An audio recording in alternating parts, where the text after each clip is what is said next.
Mac Power Users, episode 617, Back in Whack.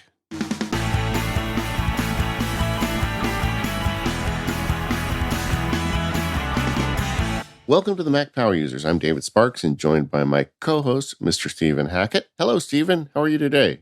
I'm good, David. How are you? I am excited. I say this every time we get to a feedback show, but I really like doing these feedback shows. Me too. Yeah, it's fun to revisit stuff and talk about some stuff that we don't normally get to cover. So we got a whole grab bag today. Yeah, and our listeners are the best on the internet, so they always give us lots of good stuff. Like I found out one thing for today's episode that is a total stealth feature of an app that I now love. So you just never know what you're going to learn. But anyway, we are going to go through a lot of feedback today. We've got a bunch of stuff to cover.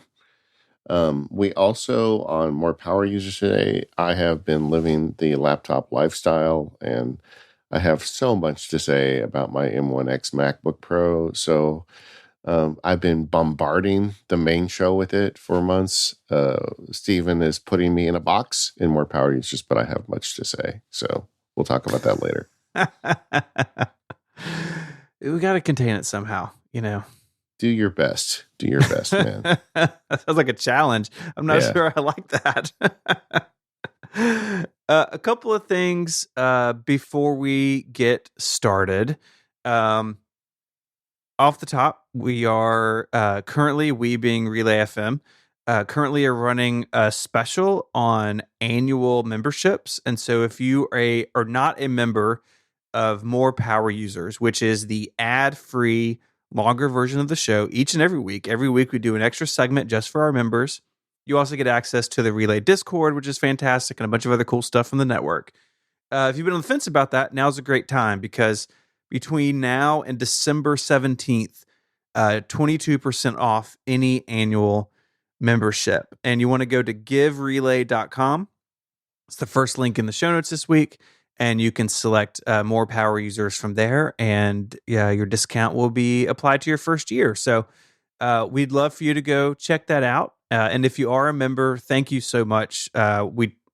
It's such a huge deal for David and I to know that you have our backs, and to know that we have a base of listeners who are supporting the show directly. It means the world to us. So thank you so much. But if you haven't joined up, now is a fantastic time. Yeah, +1 to all that. It really does make a difference. There's a lot of work that goes into preparing for the show, and when you've got people that really support you, you want to deliver the goods for them every week, and that's the way I feel about every podcast I make. But either way, Stephen, you have also updated your streaming setup. Yeah, so I'm doing a couple things here.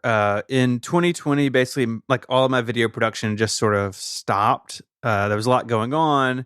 I had the Kickstarter and the St. Jude campaign and expanding the studio. And now all that stuff's done and over. So I'm kind of finally back to video production stuff.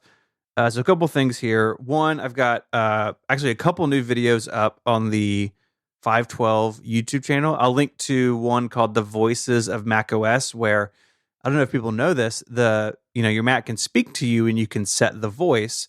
The default Alex has been around for a long time. It's really, really good.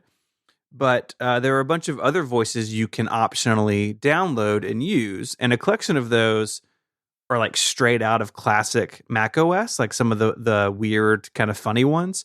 And so I did a little video comparing them and playing you some samples and stuff. So if you've never heard those or never explored them, go check out that video. It was a lot of fun to put together. Now, I haven't watched it yet. I'm going to since we hang up here. But did you also cover the Siri voices on iOS? Or I did not. Video? Just like looking at the Mac voices that have been the same for decades. So I didn't really get into Siri. I may do that in the future because I think the new voices are actually really compelling and interesting. But this was more looking at sort of the ones I remember from my childhood that are still present in macOS Monterey.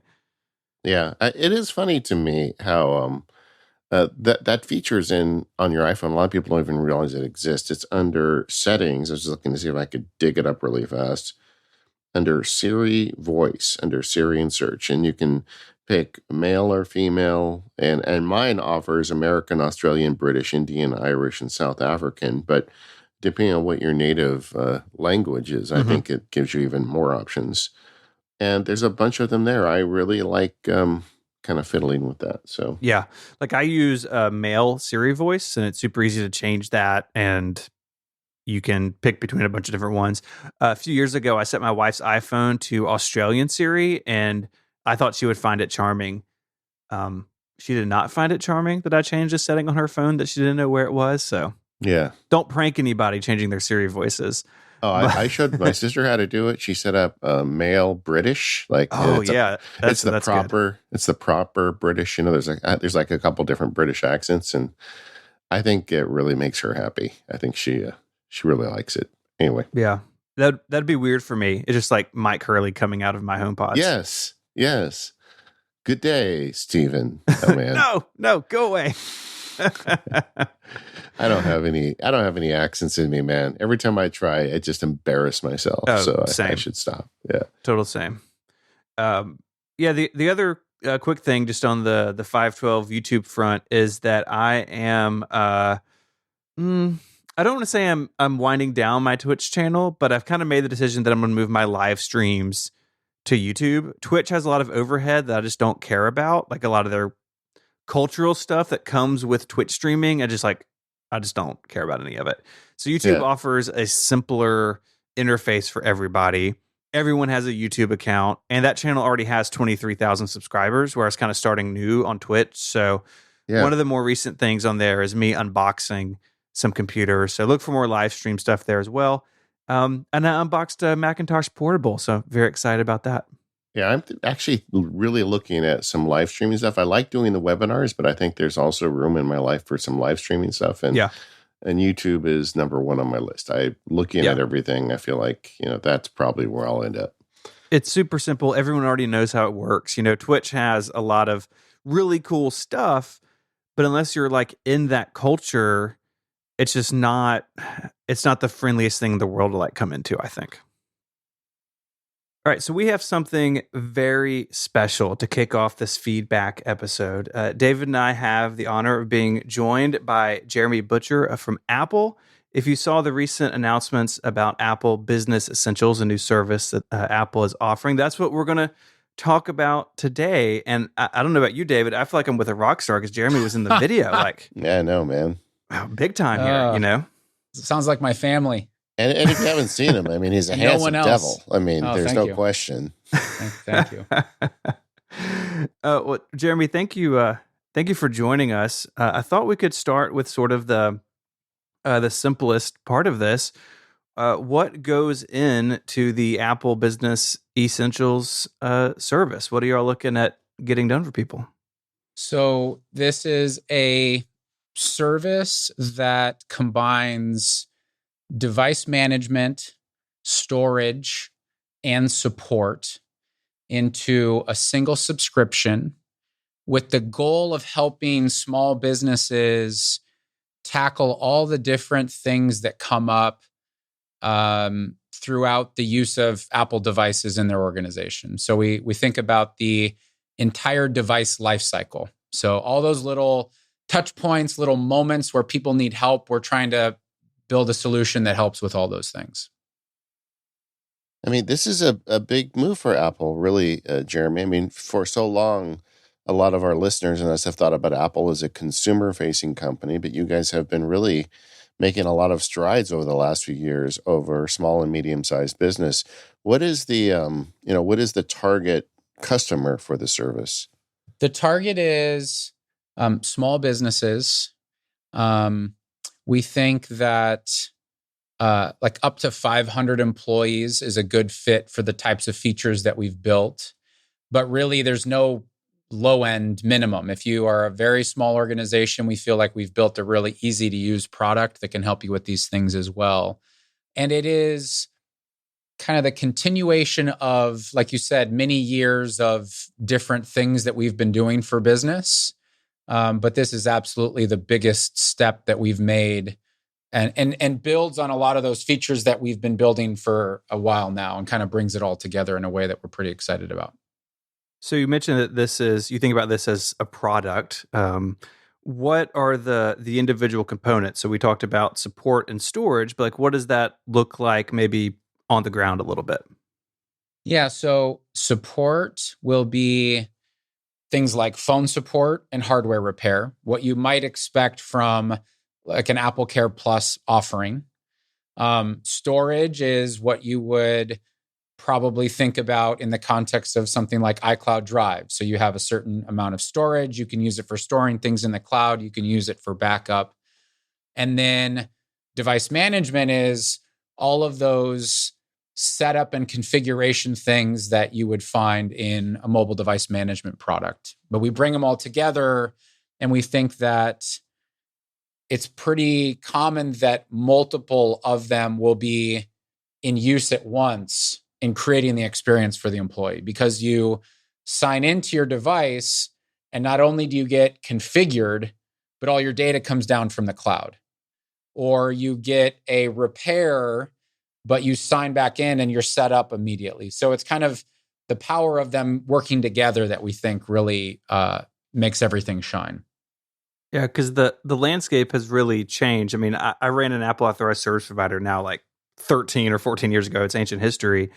But then we really didn't have, especially the cloud component, and some of the device management tools were very simple then.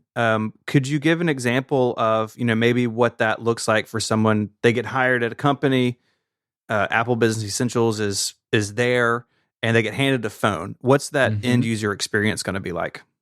The only other thing they need is their work account, which they're going to get handed at the same time. It's, what's your work email address and password? And it's basically, take your iPhone out of the box, in the setup assistant where you're asked for your Apple ID, sign in with that credential, and you've now enrolled your device. You finish the setup assistant, your apps start coming down, the Business Essentials app starts coming down, all your settings and those types of things. And so the tagline that we created internally before we even started talking about it externally was sign in to set up.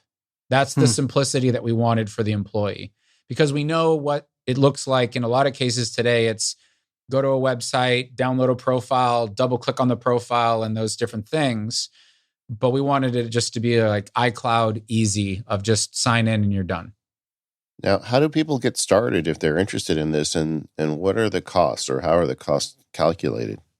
Yeah, so today we're in beta. We launched it right before the Thanksgiving timeframe here in the US, obviously. And so folks can go to our website, apple.com/business/essentials, and they can apply for the beta today. They basically let us know who they are, and we'll review that and let folks in. When we kind of fast forward to the spring of next year, when we come out of beta, folks will go to business.apple.com, which is where you actually use Apple Business Essentials, and they can sign up for the program there. And so that's kind of the mechanics of just what they do. In terms of the cost, we've created a handful of different plans that folks can mix and match within their company. So some of them are for scenarios where I just have a single device and that's all we want to do is manage a single device. Maybe it's actually a kiosk where there's not even a person present, and we just want to have device management for that without storage. So we have plans that kind of cover that set of use cases. If I happen to have a Mac and an iPhone, or an iPhone, an iPad, and a Mac, we have plans that cover people with 3 devices per person. And as a company, we might have all of those different scenarios. And so you can go in and create these different plans and assign them to groups. And then the pricing on those plans ranges from $299 a month to $1299 a month, depending on who it is that you've assigned it to and how many different have. But the idea is that you have this estimate of your bill at any time, and you can see, okay, I've got 12 of this plan and 15 of that plan, and you understand what your usage is going to look like.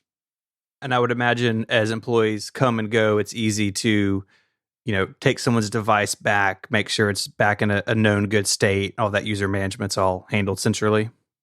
Yeah. So even just kind of extending on the plan part, the model that we're introducing is what like the industry would call postpaid as opposed to prepaid. So you're paying at the end of the month. So if somebody leaves your organization halfway through, you just deactivate that plan, and whether or not you give it to somebody else, it doesn't matter because you've only paid for what they used for those first 2 weeks. Okay. And then on the more kind of technical MDM implementation side, yeah, you can take that device back, you can wipe it, you can hand it to the next person. And again, you give them their credential and they're up and running with that device in a couple of minutes. So there's kind of real flexibility on both the kind of financial and technical side. Yeah, there's a lot of third-party solutions people also use in their small and medium-sized businesses, network-attached storage servers, things like that. Will this service be able to accommodate people who are using third-party services? Yeah, one of the nice things about device management as a component of this is that it's an enabler to other apps and other services. So even with storage, we recognize that some folks, maybe they've signed up with Google Workspace, or maybe they've signed up with Office 365 and they've got Google Drive or OneDrive storage. Well, the beauty of an iPad is we've got the Files app, and you can just have all those different storage providers layered in. Business Essentials could actually be the service that installed, OneDrive or Google Drive on your device to give you access to it. So it's very complementary in that sense. Same thing for NAS and things like that, where you've got other ways that you want to do storage for sure. iCloud being a part of this is really interesting to me. All of us sort of out here in consumer land, we know it as a service that all of our photos are in, all the backups, but most of us just have one iCloud account, right? Like I just have my personal iCloud account, and because I'm self-employed and there's no lines, all my work stuff's in there too. So how does iCloud, how has it been adapted for this work environment? I mean, is it as simple as you can have your business account and your personal account, or these business only phones? How does that pan out? So in the context of the device was purchased for me by my company and given to me, I'm going to sign in with that work ID, and that's going to be the ID that's configured on the device. So I have my managed Apple ID, and that's how I get access to this. In the context of BYOD, where somebody might have an iPhone that they're bringing into the office or an iPad that they're bringing into the office, both iPhone and iPad actually support multiple IDs being signed in at the same time. And it's something that we introduced, I think, in iOS 13 that we made better in iOS 15. It's kind of something that most folks don't even know is there. But if they were on iOS 15 right now and they dug into settings, they would see this new bit of the user interface that says sign in with your work account. Okay. And that's what we're basically leveraging in BYOD to add in your second account so that you can have that scenario where you're signed in with your personal account. You've got your Apple Music and all the other things, your photo library, like you were saying, but you can layer in your work account and enroll into Business Essentials. But then, like you said, all the iCloud Drive benefits of collaboration and notes and reminders and all those pieces also are available, but separate from your personal account. Okay. I just had the realization, Apple talks a lot about bringing software, hardware, and services together. And you were just like, oh, it got better in iOS 15, and now we're doing this thing. We're like, yeah, of course they went hand in hand. That's how y'all work. Exactly. It's almost like it was coordinated in that way.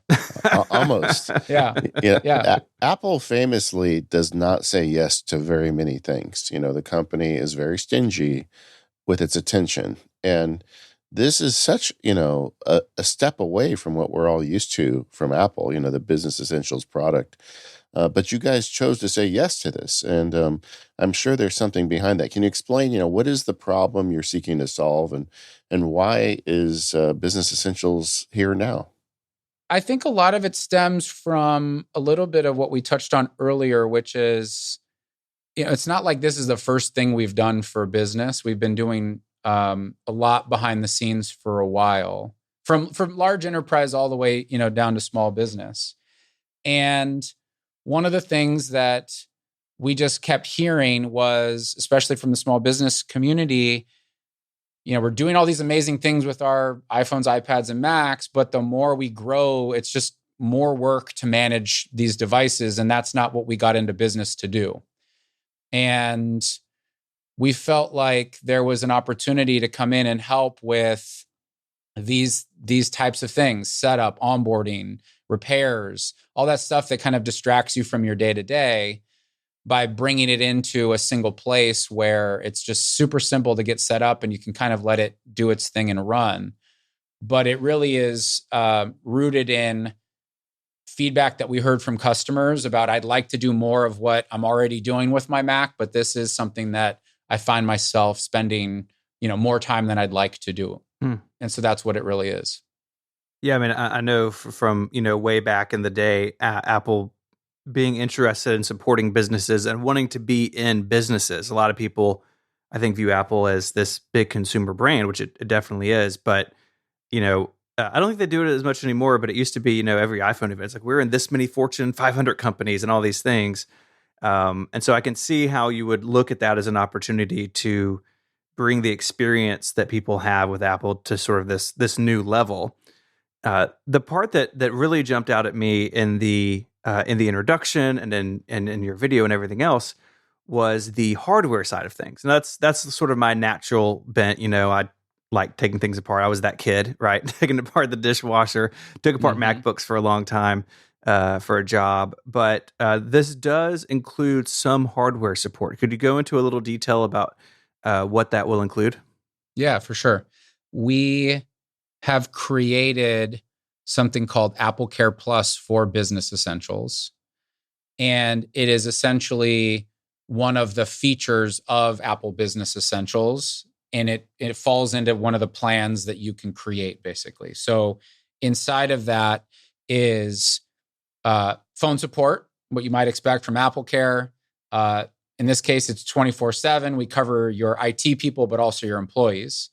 But then the part that you're asking about is it also includes hardware repair or service, as we kind of call it. And we're doing things like giving you repair credits that are included with your subscription, so that if something does break in the future, you've got these credits where you've got zero out-of-pocket cost to get something repaired, whether that's a broken screen on an iPhone or a logic board on a MacBook Pro. It's a pretty valuable thing, as you know, from being an AASP. And then the other piece of that is we're also doing on-site service. So in addition to the next business day where we mail you something while you're mailing us your broken device, or the ability to go to an AASP or a retail store, on top of that, we'll just come to you and we'll bring, an iPhone that is what you need to be replaced. And we're going to do that in as fast as 4 hours. So that's a big step forward, we think, in terms of the repair side of things. I can only imagine that decision getting made. You didn't just wake up one day and say, we're going to do on-site. That seems to me like something that a lot of thought had to go into before you could agree to it. Yeah, it's hard to improve upon some of those things that I already mentioned. So the bar was, okay, if I can already solve a problem in 24 hours through next business day, and for a lot of people where they have a store or a service provider nearby, I can do it by the afternoon. What's next? Mm-hmm. And so when on-site became a possibility, that 4-hour SLA was, I was surprised by how quickly we are trying to do it. And I'm thrilled that we're able to do it. Because you're right. It was like, oh, wow, this is going to be a big deal for folks. So is it just going to be like a person in an Apple shirt that shows up at your business? I mean, how? I don't know what shirt they'll wear, but it will be be an tuxedo, authorized, please. Yeah, exactly, authorized repair provider that shows up in probably a van so they can carry around all the different iPhone makes and models and everything else. But yeah, it's the other thing that's nice about it in a world where folks head back to the office at some point. or already are in some cases, I know. But you don't have to be the one that's waiting around. It's like if there's somebody that's like your office manager that's there all day, you can actually have the flexibility to go do what you need to do. And so we think that on-site for businesses is actually even more interesting because there is that point of presence that is, easy to get to and everything else. So we're excited about it. Yeah. I mean, I know businesses, when from a phone to a MacBook, whatever it may be, right? That's taking someone out of their workflow, out of their task. And so getting them back up and running as quickly as possible is always key. What does this look like from a sort of geography perspective? I know 4 hours in a city like, Los Angeles is different than maybe where I live in Memphis, or if someone's out in the middle of nowhere. How are y'all thinking about that as far as what you're roll out with now and maybe in the future? It's probably exactly what you'd expect, is that we're going to start in some cities and we're going to expand as quickly as we can. And if you just guessed what the 10 or 15 were that we were going to start, you're probably right. And so it's really just get to the places like the LAs of the world where we have some of the infrastructure established already, but then ultimately the goal is to go as far and wide as we can. So, yeah. Yeah. I know it's not as big as a pain point now, but I know like for a long time, our retail store in Memphis, we served like West Tennessee, all of Arkansas, all of Mississippi. And as time goes on, these things get better and easier to reach. And so I'm sure that y'all will be hard at work on that. Yeah. Well, I'm sure we'll learn a ton as quickly as we can and apply all those to the next cities and the next cities. Yeah. Have somebody crossing a mountain in a few years, with an iPhone slung over their shoulder. It's going to be great. Exactly. No, I think it'd be one of those dogs, with St. Bernard. Yeah, with a wooden bucket and an iPhone in it. Yeah, and they just show up and the bucket opens up and the iPhone comes out. Oh man, with the smoke. We solved it. Yeah. You're welcome. I'll write the requirements document now. Yeah. This is actually, a pretty crowded market. I mean, there's a lot of people doing device management and various flavors of the stuff you've talked about today. Where do you see Apple fitting into this landscape as you guys get started? So, the small business part is a key. There's a lot of folks that are doing this that are very focused on large enterprise. Part of the reason that we saw the opportunity that we did is that we think for small business, there are folks that aren't quite yet having their needs met. The other thing is that we're trying to expand this beyond what device management alone can do with some of the stuff we just talked about. And so that's where we think we can provide more value. At the end of the day, though, if somebody is using, a Mosel or a Jamf Now or any kind of solution and they're happy with it, we're thrilled. And so this is not about going after, this market in a way that's trying to be competitive, but it really is something where we just see such a big opportunity and a lot of folks that need a little bit more help. So yeah, if you've got something in place, or even if it's on the storage side, same kind of thing, it's great. If you're happy, we're happy, and that's the kind of the luxury that we have as the whole package. If the hardware, the software, and the services, like you said. If you're happy with your iPhone, your iPad, and a Mac today, then that's great. But if you need a little bit more help, that's what we wanted to kind of do. Yeah, and I really think you're right. I think there's so many people out there that don't have these types of services who are, they really need it. And there's a lot of good reason for this. And I think the pie is not limited. There's a lot of pie to grow out there for this business. Absolutely. Yeah, we agree. Well, Jeremy, we really appreciate you coming on the show today and sharing with us. Obviously, a lot of our listeners are in your target market. I mean, we've got a lot of small businesses listening to the show. I'm one myself, and we're always interested when Apple has something new to offer, and really appreciate your candor and coming on the show and answering the questions today. Of course. Thanks for having me. I appreciate it. This episode of Mac Power Users is made possible by TextExpander from our friends over at Smile. TextExpander removes the repetition out of work so you can focus on what matters most. Just think about the things you type on a daily or weekly basis. For me, of course, it's lots of things like email addresses, physical addresses, that sort of thing. But there's a lot more that I use TextExpander for. For instance, if I post a YouTube video, I've got some boilerplate text there about how to subscribe, links to my podcast, that sort of thing. Why would I type that over and over? Why would I go hunt it down on a previous video, hit copy, go to the new one, hit paste? That doesn't make sense. I just have it in TextExpander. In a few keystrokes, it expands automatically where I'm already typing. That makes it better than copy and paste, better than some scripting or template that I have to use. TextExpander just makes it really quick, and it lets me maximize my time by getting rid of the repetitive things that I type all the time. The best part is TextExpander is available on any platform, in any app, any place you can put text on the Mac or iOS or Windows, you can use TextExpander. So take back your time and increase your productivity. Mac Power User listeners, you'll get 20% off your first year if you visit textexpander.com/podcast. That's textexpander.com/podcast for 20% off your first year. I really couldn't do my job. I couldn't have my computing lifestyle without TextExpander. So my thanks to them for an amazing tool and for sponsoring Mac Power Users. TJ is always there to keep us honest. We were talking about iCloud and downloads, and I went too fast. We were talking about downloading files, and the point I wanted to get across was that if you are running a backup system and using iCloud storage, you need to make sure that your device is getting all of the downloads downloaded. I mean, you don't want stuff stuck up in the cloud because then it doesn't land on the backups. And I was talking about hitting the little pointy arrow, and it's just been working for me for so long. I kind of forgot that what I'd actually done, and TJ pointed this out because he's done the same thing, is if you go into iCloud settings, into the system preferences, and under iCloud, there is a box in there that you can uncheck.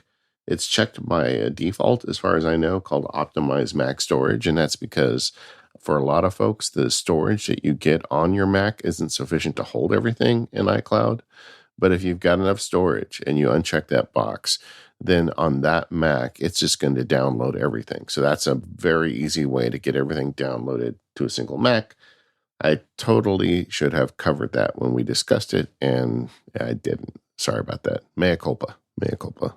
Yeah, it's like in Photos, right? In the Photos app, you can say download everything or just have the thumbnails. It's kind of like that, but for your files. It will download them on demand if you go to access something and it's not local. But if you want it in the backup, if you want it kind of part of your overall system, you can turn that off. And I think it's a little confusing to some people. I've run into this with family and even some consulting stuff where someone has this on, it's on by default.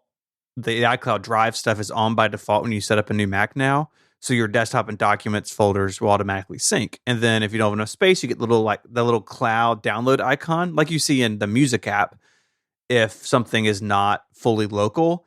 And I don't know, I think I would like to see Apple try to tackle this in a way that maybe makes more sense for some people. I don't know if everyone fully is clear on what's downloaded, what's not, what that means. And I think Apple could do something interesting there. Right now it basically works like Dropbox. You have a representation of the file, but it's not downloaded until you go interact with it. If you have optimization turned on, I think all that could be a little bit simpler maybe.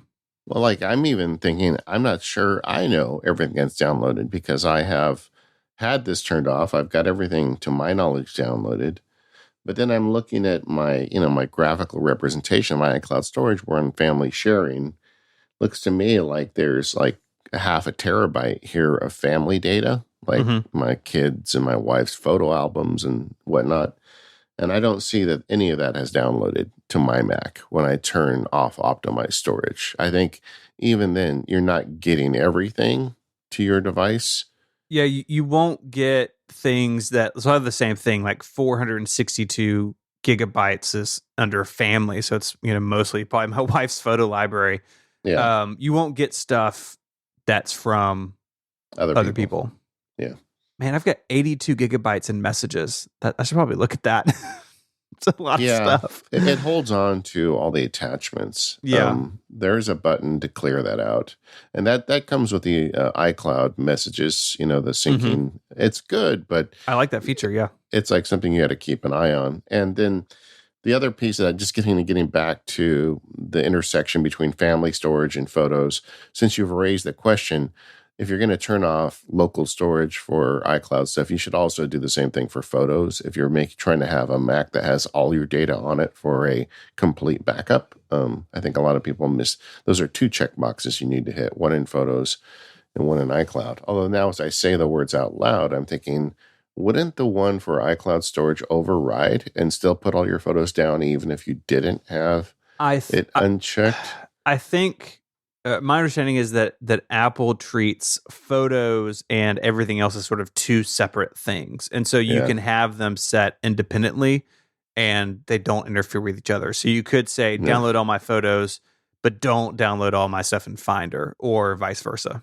Well, then turn them both off. So you've got turn off optimized storage for both of them if you want to make the Mac that you're working on be the one that gets all the backup love. So, and then the flip side of that is if we're not getting our family data and you don't want your wife one day to come at you with a hatchet, make sure that you have a way to back up her stuff as well. Yep. So it may mean turning off optimized storage on her Mac as well, or having an external drive. I really have, I wrote and published a photos field guide, and knock on wood, I've had very few emails from people that had any trouble with storing photos in the iCloud. I think Apple's got pretty good at that, but you never know. And if that's your only place of storing it, that is a risk. So, think about it. You can attach an external drive to her computer, for instance, and copy the images there. I mean, there's a lot of ways you could do it short of downloading everything, but make sure you got that covered, Yeah. You don't want your significant other losing pictures, or your kids. No, if you're a listener of this show, people in your family should have their data backed up. The other thing I was going to just mention while we're in this iCloud preference pane on the Mac is in that iCloud storage bar at the bottom, you can see what's taken up. And if you go to manage, and there you can kind of drill down into individual things. And it's something I noticed just while we were recording, and I'm sort of clicking around, is that I had like 100 gigs of device backups, many from devices I don't own anymore. So like my old iPhone and old iPad. And so I don't need those backups anymore. So you can go in there and remove those, delete the backups from iCloud. If you're crunched for space on your iCloud plan, spend some time in that manage tab, because there may be things that you don't need anymore, or maybe you weren't aware they were stacking up on you. Like I didn't know I still had my backup for my iPhone 11 Pro in here. Like I don't need that backup anymore, so I I removed it and saved quite a bit of space. Yeah, and just one more thing, we're just going to unload on this option here, guys. I didn't say earlier, to get to it, it's a little confusing. There used to be an iCloud button in the system preferences. If you haven't looked in a while, it's now all under the Apple ID button. So you actually click Apple ID to get to it. One other thing I'd recommend is Private Relay.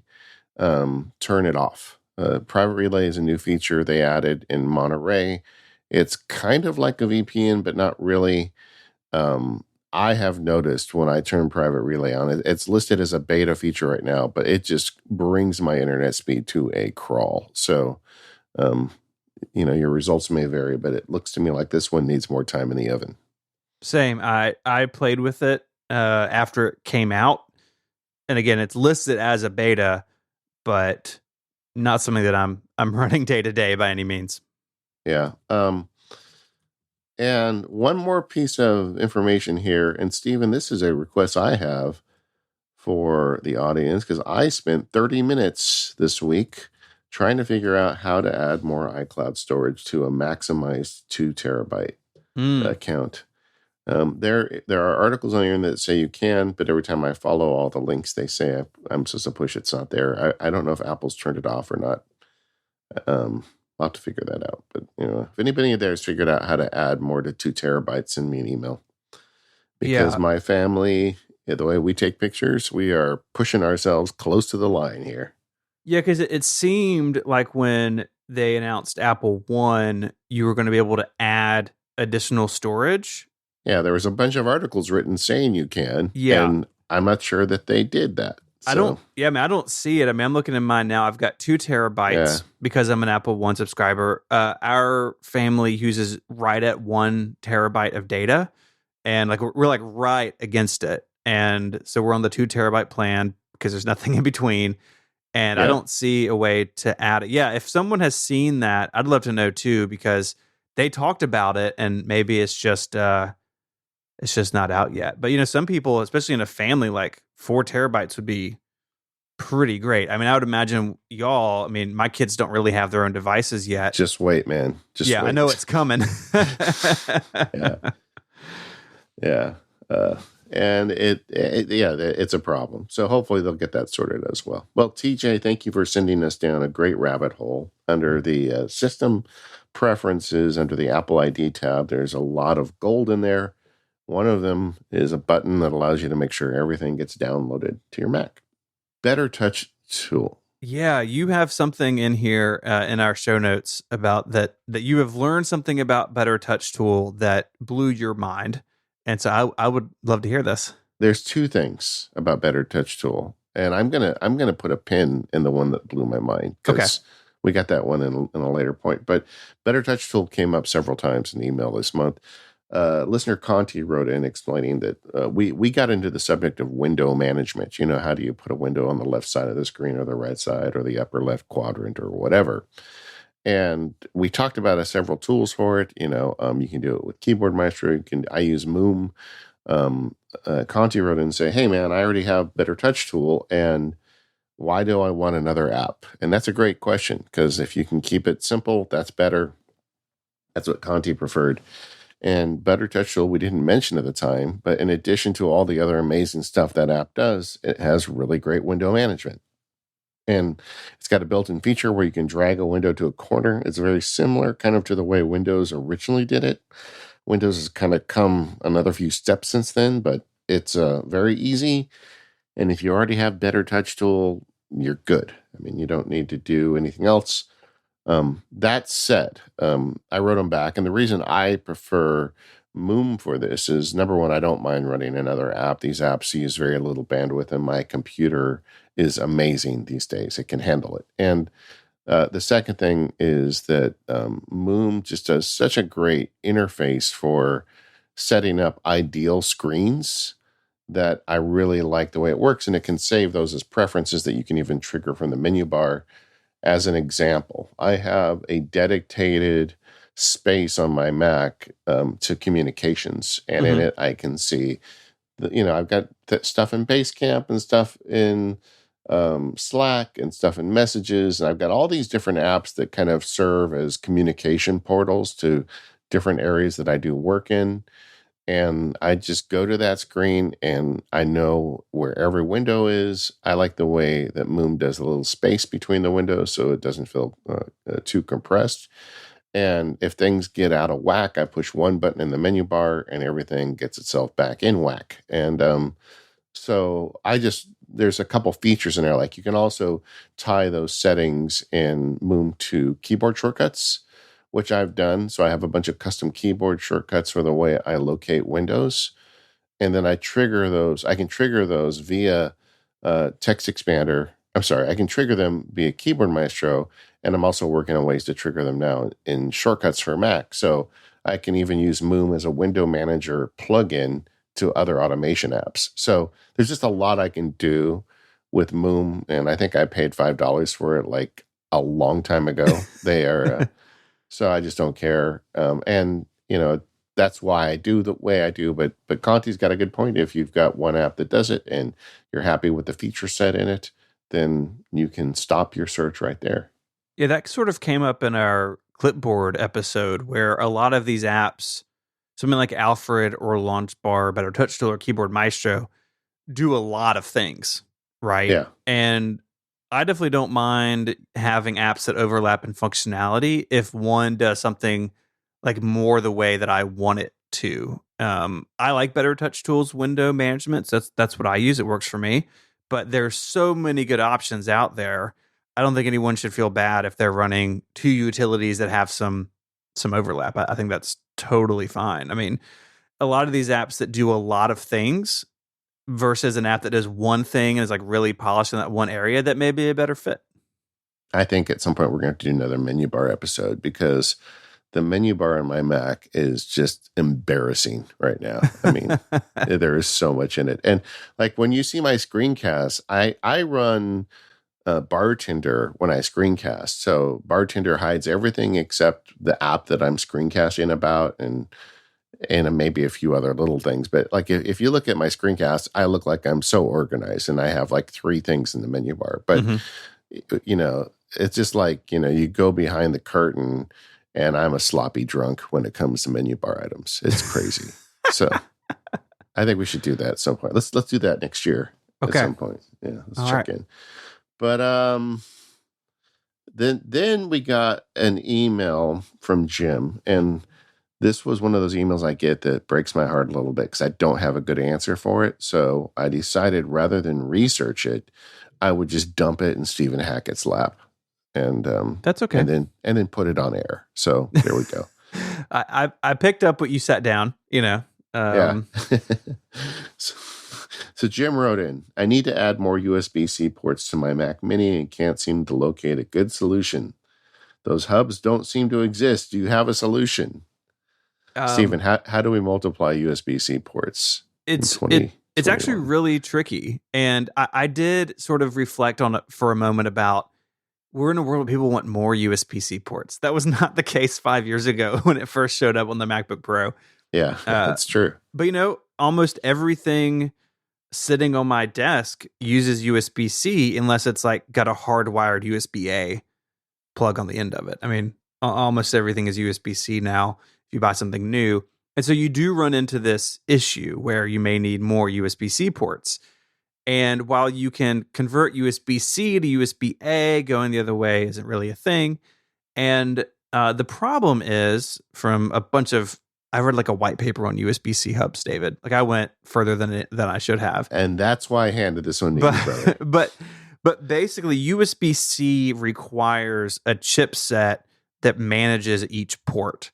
And before Thunderbolt 4/USB-C, which is the new version that's on the Apple Silicon Macs, under the sort of USB-C/Thunderbolt 3 era, there really wasn't a good like functional way for hardware developers, you know, people who make docks, to really replicate more than one, maybe 2 USB-C ports in a multi-port adapter. So, you know, so think about something from Anker, right? It's USB-C on one end, and it's got HDMI and USB-A and maybe an SD card slot.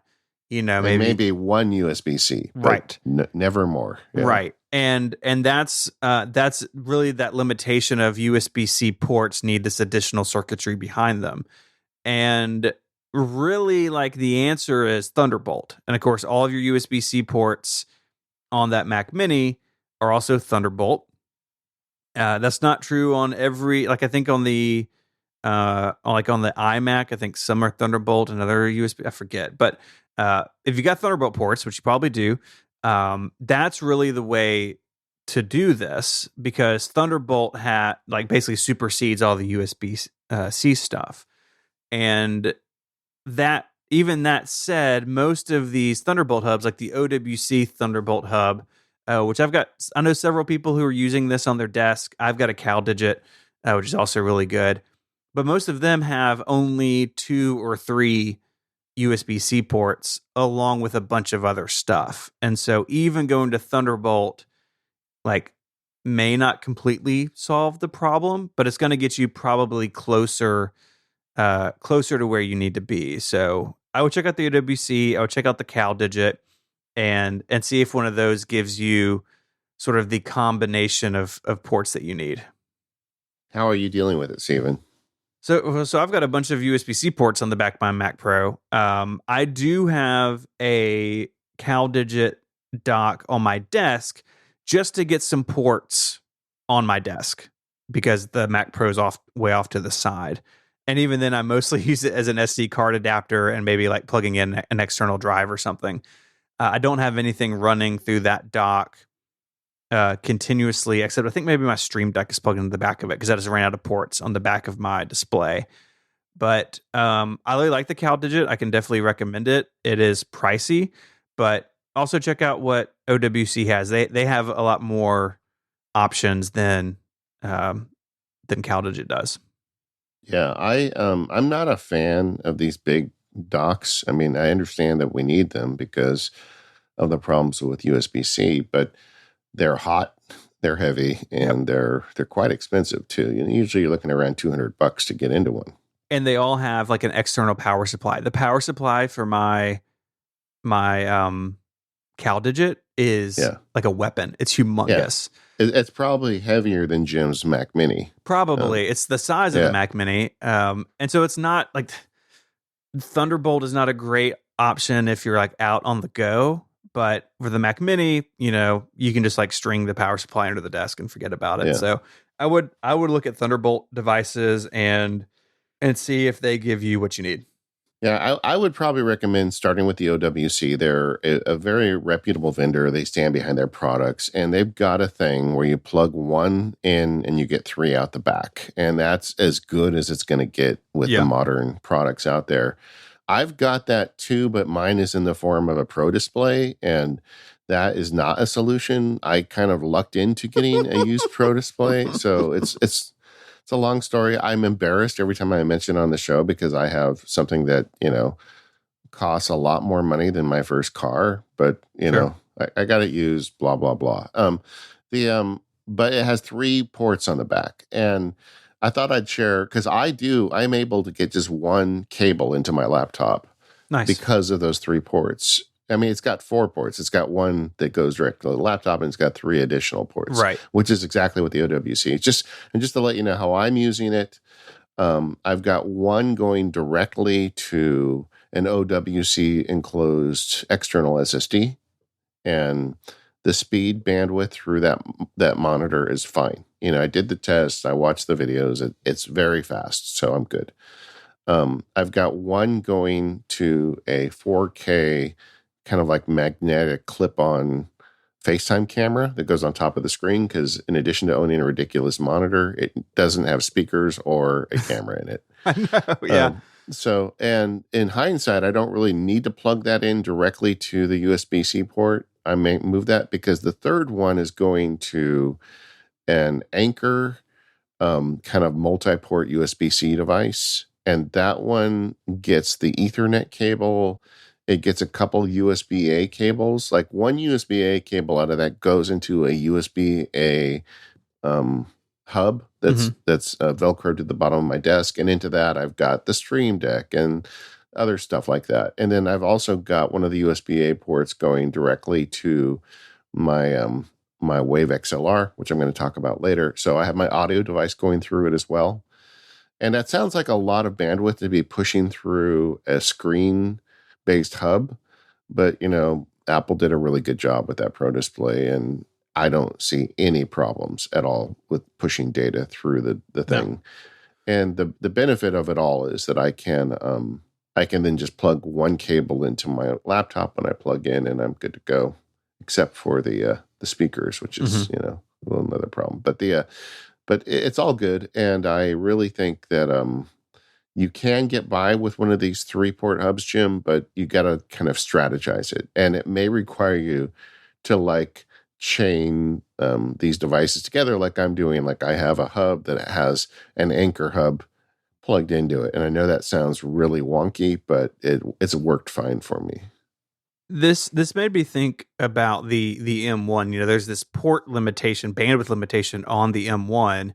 And I really hope with the next generation, let's just call it the M2, because we don't know what it's going to be called really, that they have more bandwidth for ports and that they actually take advantage of it. So maybe a new MacBook Air would have 3 or 4 USB-C ports, or USB-C, the two USB-C ports and MagSafe and an SD card slot or something. And that especially the Mac Mini and the iMac get additional ports in the future without having to step up to like the expensive Mac Mini, that we believe is coming, or the higher end iMac, which we believe it's coming. But like the base model machines, I hope get additional ports with later Apple Silicon chipsets. Yeah, I agree. And I think we live in a world where people are used to relatively inexpensive USB-A hubs that are reliable. They are powered, but they don't need a Mac Mini size brick. And I think, Apple and the other technology companies need to come up with better solutions for us.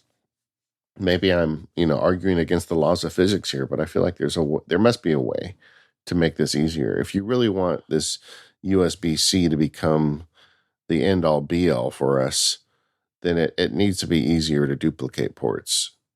Yeah, and from what I read, the Thunderbolt 4 USB-C, like this new era, that should alleviate some of this, but it's going to take a while for stuff to show up on the market, let alone be affordable on the market. I mean, you can get one of those Anchor things for like $25 on Amazon.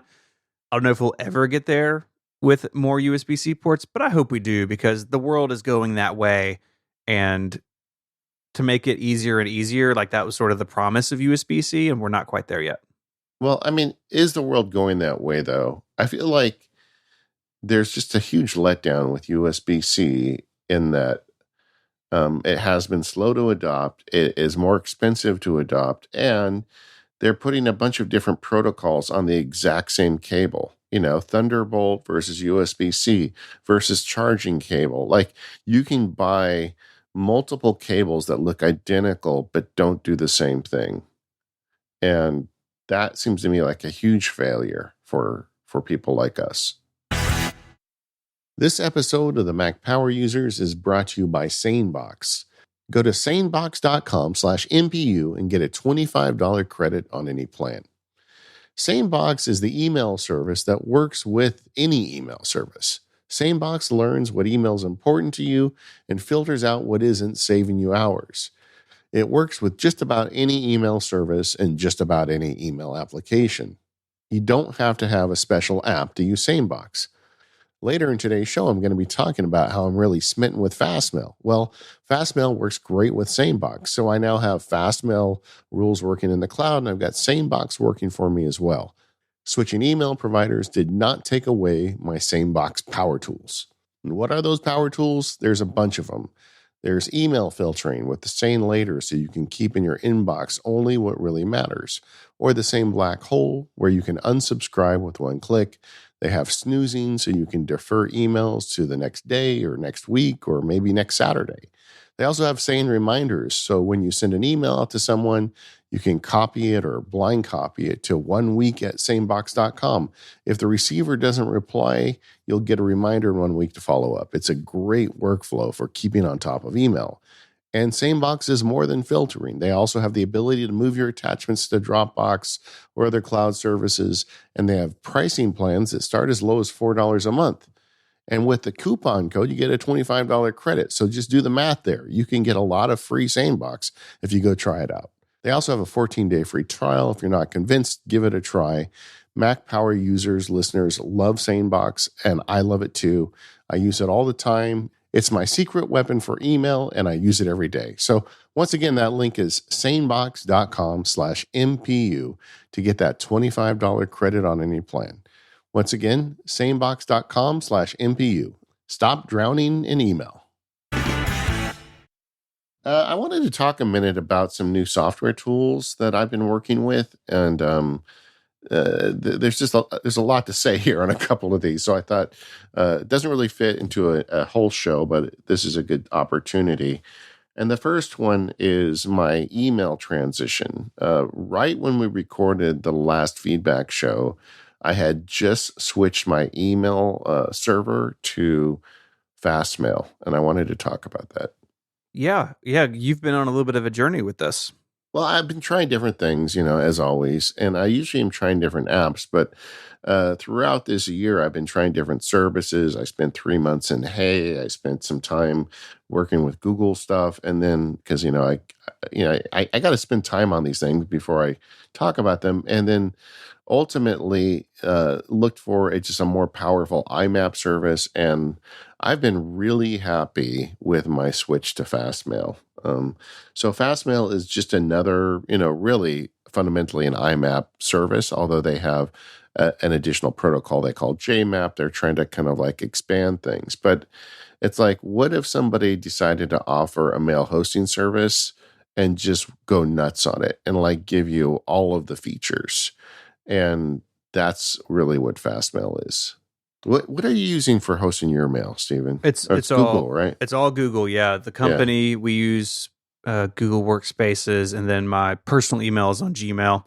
I like that they work the same way. I like Fastmail. We actually started out with Relay on Fastmail, but we ended up switching to Google because we were using so many other Google services. Like, we should really be logging into this with like a company ID, right? So we have like central control over that stuff. And so for us, we sort of built on Google Workspace because of that.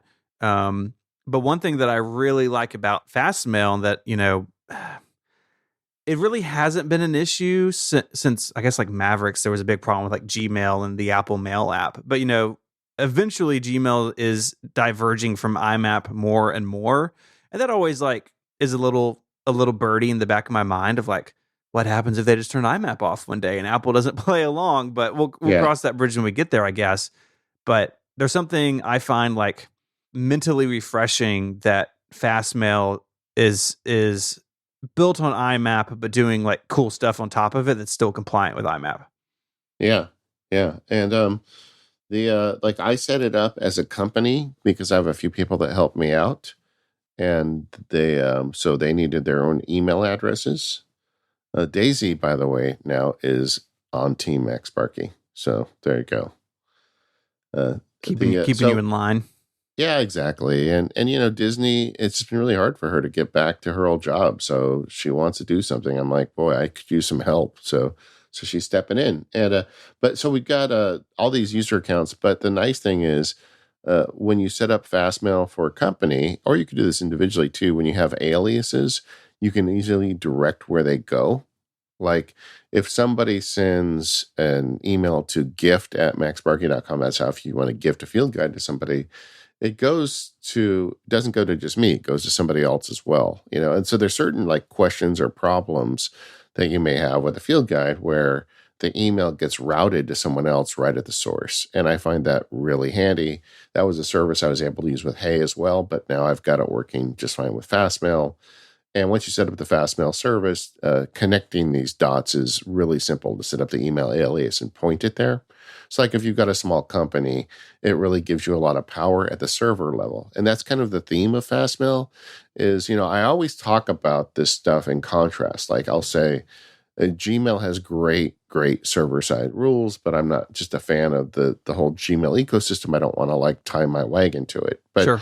There's really nothing else like it. And I would argue Fastmail is like it. It's a little different, but like you can even use regular expressions in the online-based rules, which you could arguably say is more powerful than Gmail. But I don't want to get into that fight, so don't email me about it. I know that there are things you can do with Gmail you can't do with Fastmail and vice versa. But the fact is, it's a contender. I mean, it absolutely has way more power in the online-based rules. Like another example for the MacSparky business is there's a particular type of support email that arises out of Teachable, which is the platform where I distribute the field guides. And I'm able, using Fastmail rules, to identify those emails as they come in and not only send them off to the person who helps me with customer support, but also route that email right into my priority mailbox. So I don't even see it in the inbox. It just goes straight, because I have, the priority mailbox is the one I try and clear out every day before I go to bed. I don't have to look at it in the inbox and move it there. It just goes in there because I don't really process email in the inbox. I process it, based on what box it's in. But so using Fastmail, I can route those emails directly into specific boxes. it's just, it's really powerful. And then like they've got apps now for iPhone and iPad and Mac that are really, give you access to all this rule stuff on your devices so you can change rules and set them up. And it's just kind of opened up a whole world of additional email automation for me that is cloud-based that I've never really had with any prior IMAP service. And me being a nerd, I really dig on this stuff. And like we've got a whole episode that just published on the Automators about email automation. It's episode 87, and a lot of it is me just digging in on these Fastmail rules. But I've grown even more since we published that episode. So I think if you don't want to use Gmail and you want to use IMAP, I am a fan of Fastmail. I don't have a relationship with them. This isn't a sponsor thing, but I just think that they're doing great work. And to me, this is the best IMAP I've ever seen. And being able to really have hefty online-based, cloud-based rules with my IMAP is one of those peanut butter plus chocolate moments. Yeah, that's cool. I didn't know their rules were so powerful. It's good to know. You are looking at a task manager. Yeah. So I've used Todoist for a really, really long time. I mean, years. And Todoist is fantastic. It's the winner of my book for a lot of reasons. But I tried maybe like a year and a half ago GoodTask on the recommendation of Federico Viticci. GoodTask is an app that is built on top of the Reminders database. So if I open Apple Reminders, like all the lists that I have in GoodTask are also in Reminders. And if I check them off one place, I can check it off the other. It also means you can just use the Reminders Siri integration and Shortcuts integration and just works with GoodTask because it's all the same database. So I've moved some stuff into GoodTask and been using it for a couple of projects, just kind of kicking the tires again. And one feature that I really, really like about it, and the reason I want to talk about it on Mac Power users, is the quick actions feature. And so these are like macros you can run against any task. And so I've set up, I think I have 9 of them set up. Most of mine are around repeating patterns, because a lot of my tasks repeat, because like owning a business is just being on the same treadmill every month, right? Like the 15th of the month, I got to do these things. This week was the last week of November. So at the end of the month, I've got stuff to do. And so a lot of my stuff is repeating.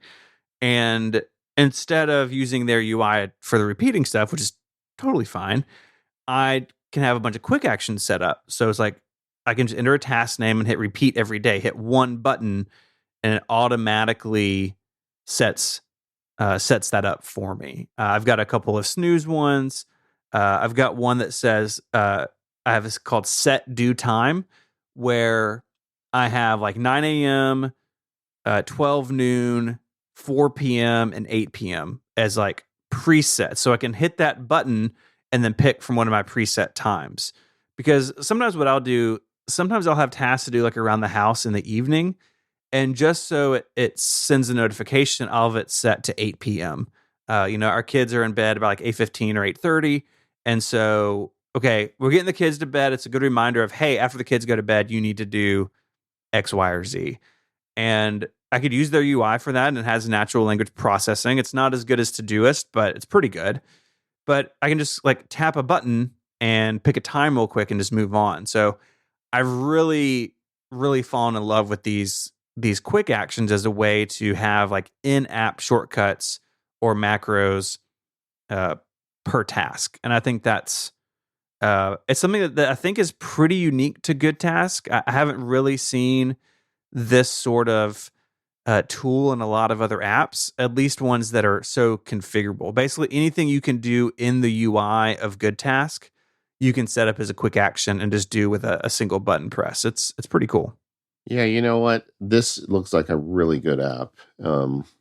It's a subscription model, $10 a year. But I guess there's 2 parts to this story. The first is Apple has quietly been making Reminders a very credible app, in my opinion. Mm-hmm. I mean, it's like Notes got that treatment a few years ago, and now Reminders is on that train. Yeah. And every year it's getting like better and more solid. And we all have our little like things we don't like about it. But I think for a lot of task management, reminders is enough. And this Good Task is like a great idea of like, hey, let's bolt on a feature set on top of that. Yeah. Just like Fantastical takes your calendar data and makes it better. Good Task takes your reminders data and makes it better. I'm going to download this. I'm going to look at this. I'm looking at in the new year. I want to spend some time with all of the task apps and just kind of audit them and see what's out there. OmniFocus is still killing it for me, and I'm doing some really difficult things right now, and OmniFocus is really delivering the goods for me. But I also just kind of want to see what's out there. So I think spending 2 or 3 weeks just using reminders, or maybe reminders plus Good Task, is definitely on the agenda for me. Yeah, it's come a long way. The other thing I really like about Good Task is actually the community around it. So they run a discourse just like we do at talk.macpowerusers.com. But this forum has like tons of people like helping each other. The iOS app is completely themable. So you can change all the colors, all the typefaces. That's not in the Mac app, and I kind of wish it was. But there's like a whole section in their forum with themes. And so I found one that someone basically took the color scheme out of Things, which I think is like the most beautiful task manager humanity's ever created. It just makes Good Tasks like use that color scheme. So that's what I'm using on my iPhone and my iPad, which I keep in dark mode. And really liking that, really liking the community around it. So I think it's going to be, I think it's going to stick around for me. I agree with you that Reminders has come a long way. It's still just a little fiddly for me in places where the quick actions and Good Tasks just make things so much faster. But the sync has been really solid. Apple's Reminders database is really fantastic. I mean, I enter something on my phone and like I'm sitting at my Mac and just like within a heartbeat, it's synced to the Mac. It's all basically instantaneous, and that is pretty cool. Yeah, and I need to spend time. Like my general experience with the Reminders app, as well as getting a lot of the features, like the day-to-day task management stuff, is really like sandpaper. It's just like creating calendar events in the calendar or adjusting contacts app in the contacts app. Apple just doesn't streamline this stuff, and so this app may be the solution for that. I don't know, but like I said, I'm curious about where all this is heading. I want to spend some time looking at what's out there. One last new software tool I want to spend some time on. I know this segment's gone a little long, but we have been talking about Maestral. We heard about it in the forums, and several people turned us on to it. TJ Luomo sent me a long email. TJ, I think, is starting to get to the drinking status of this show because he keeps coming up. But either way, Maestral, Maestral, is a replacement client app for Dropbox. It's an open source app that connects to Dropbox for you. And before you shy this off, I understand a third-party client for a third-party source. Why would you do that? You should use Dropbox for Dropbox. But the Dropbox app has become way more than it used to be. I remember when we first installed it, it synced a folder, and we thought it was great. And now it puts all this overhead on your Mac. And I've kind of complained on the show about, well, can I get free of Dropbox? But not really, because I need it for so many different things I do. But I've never been really happy with the way it installed itself into your system. So when the new MacBook Pro arrived, I decided I was not going to install Dropbox, and I went with Maestral. It cuts a bunch of features out that you normally would have with Dropbox, but it keeps the ones you need, at least for me. Like I have some shared folders. You have to set those up on the Dropbox website, but Maestral manages them just fine. It creates a folder on your Mac, and then in Maestral, you pick which Dropbox folders you want to sync. It's kind of old school Dropbox. I don't know how else to put it, but it is very fast, and I've been running it for a month, and I've not had any sync problems, and it is just putting my computer under a lot less overhead related to Dropbox things. And that's it has a terminal tool set, so you can run tools in the terminal. I mean, it's really a nerd's Dropbox client, if there ever was one. Yeah, it's like if Dropbox made a good Mac app, it would be this. Yeah. Yeah, it's cool. I've played with it on my laptop, and one of the big things I want to know is like, what about the selective sync? Because I have a huge folder in my Dropbox that keep local on my Mac Pro because it has an 8 terabyte internal drive on it, but my laptop does not. And so I selective sync that and some other stuff away on my laptop, and it works totally fine. That's really the one feature that I was like, oh yeah, that really needs to work for me. But it's great, and the developer seems super on top of things. It uses like the official Dropbox API. It's not doing any like weird stuff with your account, like looking at it and doing something Dropbox wouldn't like. Like Dropbox provides an API that they're using. And so from the Dropbox perspective, you're not doing anything that they would frown upon, I don't think. It's just like third-party writing apps will have you authorize sync through Dropbox, and it goes to a Dropbox web page, and you authorize the sync. This is doing the same thing, but it's just authorizing the selectively synced files to a folder on your Mac. And it's open source. I trust it, I guess, as much as I trust the data. I don't have anything, super private on Dropbox anyway because it's a cloud service, but I don't know. If you are unhappy with Dropbox or if you feel like there's too much bloat in their software, I'm giving this one a thumbs up. You may want to give it a try. This episode of MPU is brought to you by Quip. Between small talk at the company holiday party, celebratory drinks, and enjoying holiday treats, your mouth does a lot this time of year. Gift it better oral care with Quip, makers of the award-winning electric toothbrush. And you can save up to 40% on their holiday bundle, so it's also a gift to your wallet. The Quip electric toothbrush is loved by over 7 million people, and it's easy to see why. Timed sonic vibrations with 30-second pulses guide your dentist-recommended 2-minute cleaning, all with a lightweight, sleek design, which is great for both adults and kids. I don't think Johnny Ive has ever designed a toothbrush, but if he did, it would be the Quip. There's no wires, no bulky charger, and the multi-use travel cover doubles as a mirror mount for less clutter. It's all really well designed and well thought out. If you're already on top of your brushing, you can upgrade your Quip with a new smart motor to track and improve your brushing with the free Quip app. And get this, earn rewards for brushing like free refills, products, gift cards to Target, and more.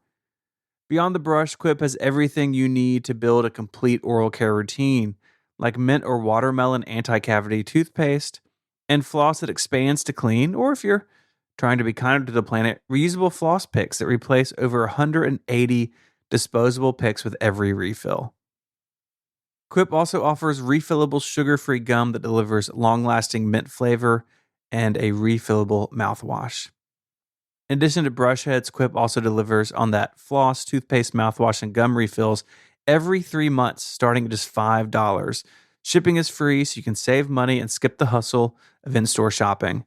Their style and affordable electric brushes start at just $25. But if you go to getquip.com/MPU, on top of their holiday savings, you'll get your first refill for free. That's your first refill free at getquip.com/MPU. That's GETQUIP.com/MPU. Quip, the Good Habits Company. Our thanks to Quip for the support of the show and Relay FM. We had a question from listener John that I thought would be a good one to cover in a feedback episode. John just got himself a new M1 Mac. He's switching from an older Intel Mac. And he just said, can you guys give us some guidance for doing the switch, between processors? Is there anything that we need to be wary of?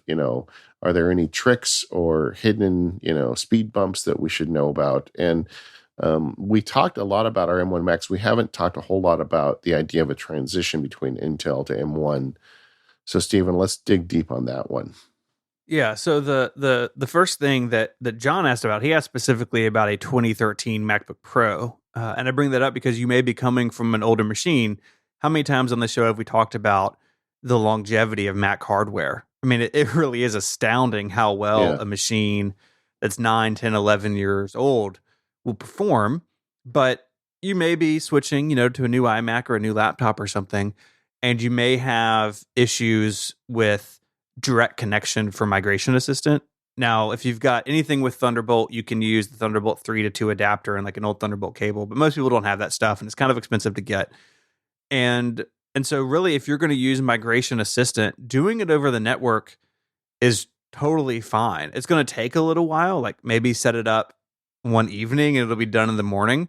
But you have those two machines side by side and they make a direct connection and they just copy stuff over Wi-Fi or over Ethernet. It's totally fine to use Migration Assistant over a network. I've done it a couple of times now for other people. It's been fine. Yeah, and I would just add to that, Ethernet is better than wireless. So yes. If you've got a Mac that has a built-in Ethernet port, I don't remember if the 2013 one did or not, but if not, if you've got an Ethernet cable and a couple of adapters, that will be a faster way to do it than over air.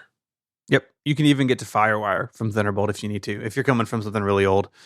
So yeah, direct connection is always going to be better than wireless, but it's a good fallback. It's just going to take some time.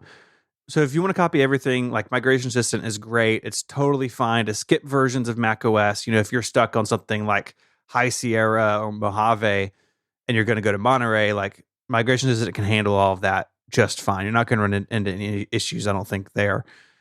But if you just want to move certain things over, some people, David, view a new Mac as a time to start over. I'm not one of those people. I've got stuff in my home folder from like 2007, probably. Really old stuff.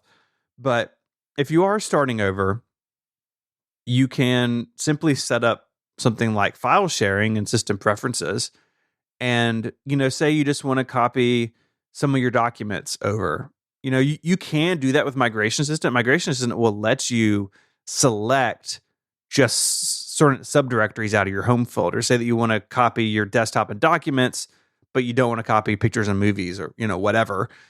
You can customize that to a degree in Migration Assistant, but there's also like totally nothing wrong with setting a Mac up just as new out of the box, putting a new user on it, downloading the apps that you need, and then just over file sharing on your network or even like a sneaker net with a USB drive or something, just pulling over the data that you may want to move. Obviously, that's going to be a more manual process, probably more time consuming. But if you're building your Mac from scratch and you just want to bring over certain applications, like file sharing is really easy to set up and you can just connect to it. You can even use AirDrop if your old Mac supports that. Not all older Macs do, but if it does, that's an option as well. And if you've embraced the cloud, if you've got a bunch of stuff in iCloud Drive or Dropbox, it may be even less work. Like Photos is a good example. Once you connect Photos, if you've got the iCloud photo stuff, it's all going to come down anyway. You don't need to necessarily move everything over. So there's with the modern world of cloud synced file storage, setting up a new Mac, even from scratch, is a lot easier than it used to be. It really is. I just had one of my wife's family members bought the M1 Pro 16-inch MacBook Pro. They were replacing. I felt so sorry for them. They were on a 2016, the first Butterfly keyboard MacBook Pro, and they're on their second keyboard, and now the keyboard and display is dead. Like it's just a nightmare. And we moved stuff over. I just helped them over the phone with network-based Migration Assistant. So it took a little while, but he didn't have a bunch of cables laying around. I was like, well, just set it up overnight in the morning, text me, and it'll be done. Yeah. And worked great. And we actually, he had an issue with some of his passwords missing, and we discovered that he had skipped the step somehow of turning on iCloud Keychain on the new system. I was like, well, go to that preference pane, turn on iCloud Keychain, it'll make you authenticate, with another device or something, and then all your passwords would be there. So you can definitely use a hybrid of direct migration and cloud, like you said, to bring things over. It's really, we got more options than ever, I feel like. How old does the Apple Store do at helping people set up new Macs these days? I mean, if you buy a new Mac, will they do the transition for you? Will they do the migration for you in the Apple Store? I think they will. I know they offer that with like iPhones and iPads. I believe they still do with Macs. You probably got to leave it, overnight or something. And I would imagine they're doing it direct because, they have a drawer full of cables in the back, I'm sure. But I believe they still offer that as a service. If you have friends or extended family that are getting new Macs you hear about, you should strongly recommend they do that. Just over Thanksgiving, I have a family member who has I think it's now a 9-year-old Mac, but she has had for years now an old backup of a prior computer with an iPhoto library on it. And like she came to me and says, well, I want to get those old images into my new photos library, but she never did a migration. As far as I can tell, she never did a migration to begin with. So now she's got these old spinning hard drives with photos on them. And of course, the drives are all starting to fail now. And it's just a big mess because the initial migration never really happened the way it should have. I wish if I had known at the time she's buying one, I would have recommended that she have Apple Store do it. Mm-hmm. But anyway, it's you can get yourself into trouble by not doing migration, especially if you're someone who's not real technically savvy. And if you're, getting rid of that machine, like you really want to make sure all your stuff is off of it before you're done with it. So I agree. I really, for most people, recommend Migration Assistant unless you're starting from scratch and you're kind of one of those types of users. But there are some other things I think to consider when moving from an Intel Mac to an Apple Silicon Mac. Now, for most people, it's like totally straightforward. You're not going to have any problems.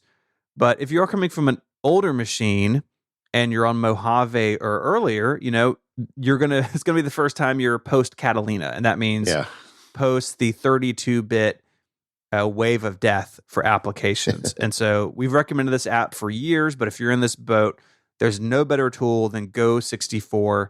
It's a free download from St. Clair Software, and it will just give you a list of titles on your Mac that are still 32-bit applications. I helped somebody with this maybe 3 months ago, and we ran Go64, and they had a bunch of old Adobe software. He didn't even know it was still on the system. Like, he had CS5 or something hanging out. I was like, well, that's not going to move. We'll just get rid of it now. So if you're coming from an older version of Mac OS, not only are you doing the processor transition, but you are also moving past Catalina and all those changes that came with it. And, a few years ago for some of us, but for a lot of people, maybe the first time they're crossing that boundary. And it is a hard boundary. Those apps will not work post Catalina if they're not updated.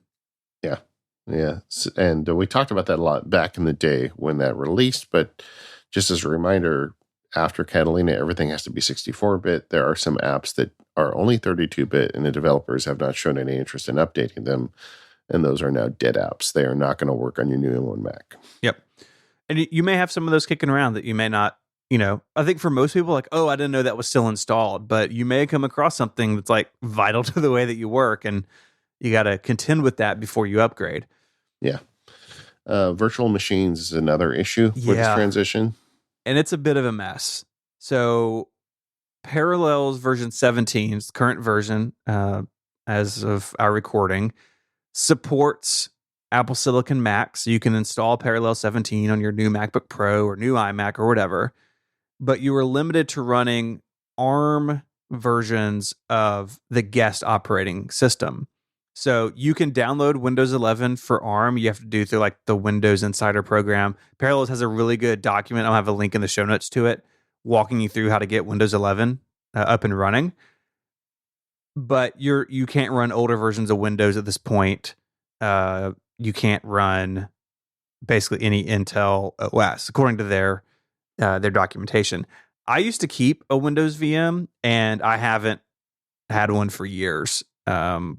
Really, since I built my PC in my studio. If I need Windows, I have an actual computer now. Yeah. So I haven't done this firsthand, but looking at their website and reading through their documentation, it seems like there are still some limitations on the Parallel side.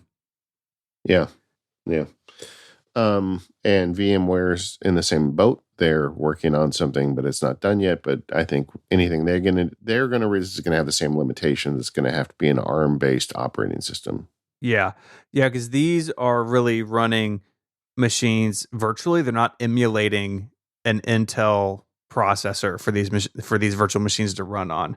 I would argue that Fusion, as of version 12.2, which is the current version, is actually behind Parallels. So their M1 support is still, quote, a technical preview. So, like, I guess that's a beta, but it's not like officially done. And their Windows 11 support isn't officially done either. And so if you're already running Fusion, I don't think you have to go buy Parallels and like build a new virtual machine necessarily. But if you find yourself like starting today needing one of these, right now I think Parallels is ahead. But these two have traded blows since the first Intel Mac showed up in like 2006, right? That it's always that Parallels is ahead and then Fusion is ahead. I've always used VMware Fusion because I got a license like 10 years ago and just kept upgrading it until I didn't need it anymore. But if you're really dependent on running Windows on your Mac, either for work or for a certain application, definitely make sure that you're ready to go, that what you need will run on Windows 11, the ARM version. Now, the ARM version of Windows 11 will run x86 applications. So you are running a virtual copy of Windows that it itself is emulating for the x86 apps. So it's like a couple layers deep, but it seems to work just fine. You may get a little bit of a speed hit, but you're probably not editing video in a virtual machine. If you are, like, I don't know what you're doing. Like, most people are just running these for one or two applications maybe they need for work that aren't as demanding, that require like a full PC. So you'll probably be okay, but just make sure your ducks are in a row if you are someone who is reliant on a virtual machine to get your work done. A couple other options that we haven't discussed is one is just getting a Windows machine in the cloud. Microsoft and other vendors have services where you can get a virtual Windows computer that is cloud-based, as long as you've got a good internet connection. They're a subscription. I think they range from somewhere to about $15 a month up to hundreds, depending on, how much capacity you get. But you can basically rent a Windows PC on a server somewhere and log into it and run it that way on your Mac. And then another one, which is, I actually just mentioned this last week's show, so I won't go to it in great detail, but CodeWeaver makes a virtualization layer where they basically duplicate the Windows calls on a Mac. And this is an Intel Mac app, but CodeWeaver's Crossover is the one I use. And it has support for some apps. And if it has the app support, it works. And if it doesn't work. So it's kind of a hit and miss thing. But for the Windows app I'm using, which is a game, it does have the support and it just works fine. And I don't have to go through all the Parallels and VMware nonsense. It just runs a kind of little container for one single app. But it's not just games. It has like they're really good at getting like Quicken support and some of the Windows apps that a lot of people kind of rely on. So that may be worth a try before you go down the rabbit hole of trying to virtualize Windows 11 through, the Microsoft, test account. And it just, it gets really deep really quickly. CodeWeavers might be a good solution too. But the point of all of this is if you're making the transition from Intel to M1 and you're used to running Windows, there are some dragons you got to contend with. Yeah. It's still not as smooth as it could be, and maybe it'll get better with time. It's still relatively early days. I mean, I remember when the PowerPC to Intel transition happened, like these weren't out on day one. Boot Camp wasn't out on day one. It took a little time for these things to fall into place, and especially with the ARM transition, Microsoft isn't as far along in that as Apple clearly is, and so you're doing a little bit of waiting on Microsoft, and there's just lots of things to contend with. I would just add to that the good news is that these ARM chips are so blazingly fast that Microsoft is going to have to address this as a priority, because if not, Mac laptops are going to be running circles around Windows laptops for the foreseeable future. Yeah. You can absorb some performance hit because the Apple Silicon's so fast. The last thing I would just throw in here is if you have any unusual things on your Intel Mac, like if you're running an application that has drivers for external hardware, or you're running something that requires a kernel extension, just check with the manufacturer of those things. This is something we say every year on our new Mac OS episode of like, make sure your critical stuff, works on the new OS. Same thing here. for most things, for most people, you're going to be fine. But if you're running something specialized, take the time to make sure that you're going to be compatible with Apple Silicon. Most everything runs in Rosetta, but there are a few things that don't. And if you are reliant on, some low-level driver support or something, you just want to make sure that they're ready to go on their end.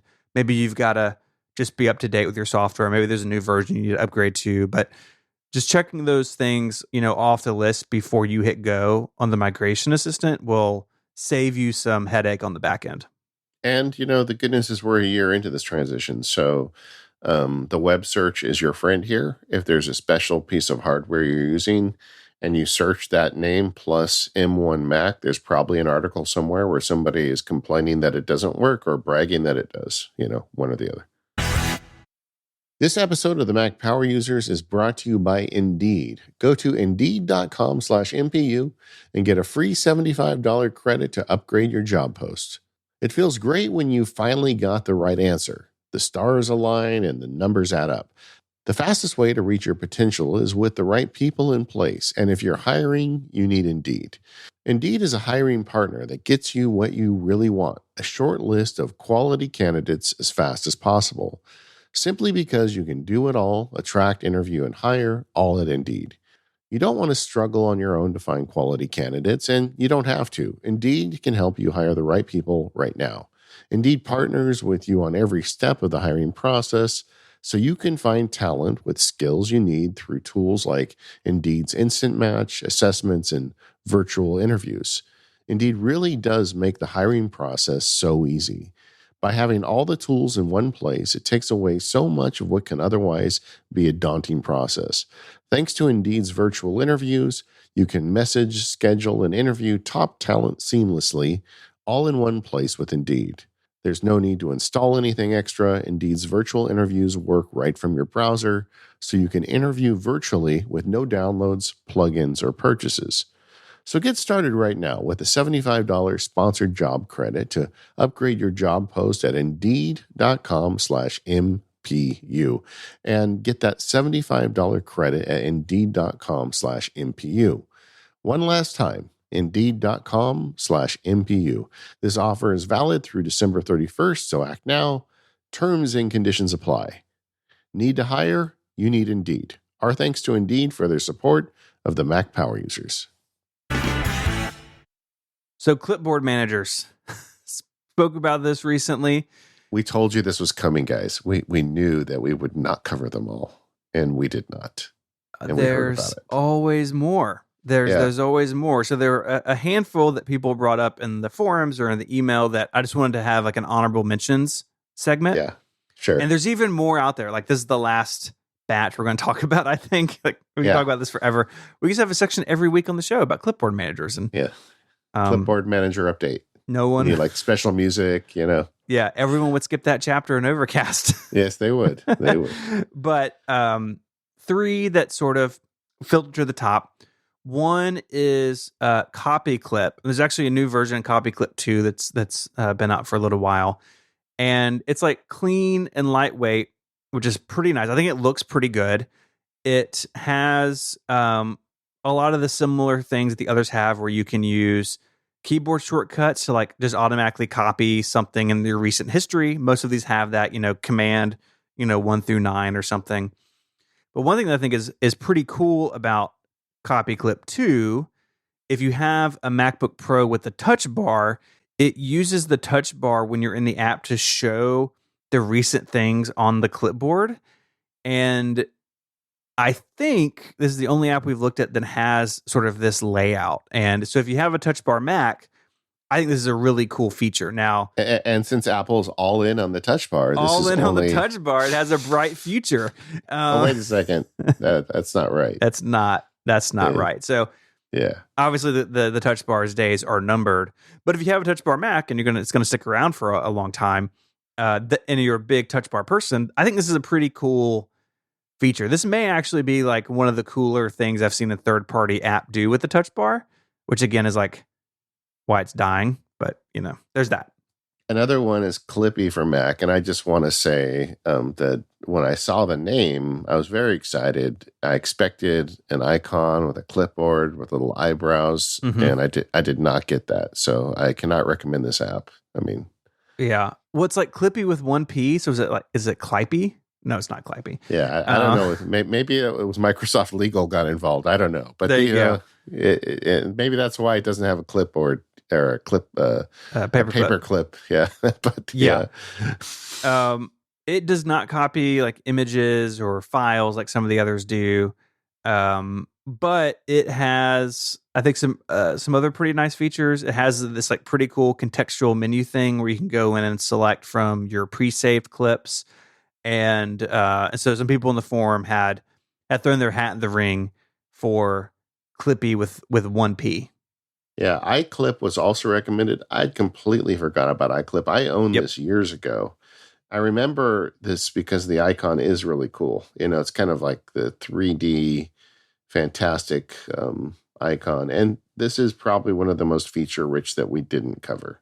Yeah, I also had forgotten about this app. I don't know how like super updated it stays. I mean, just looking at like the marketing stuff, it looks like it doesn't necessarily get all the love, but it had some of the features, like some of the more like power features and sorting stuff it had in the early days.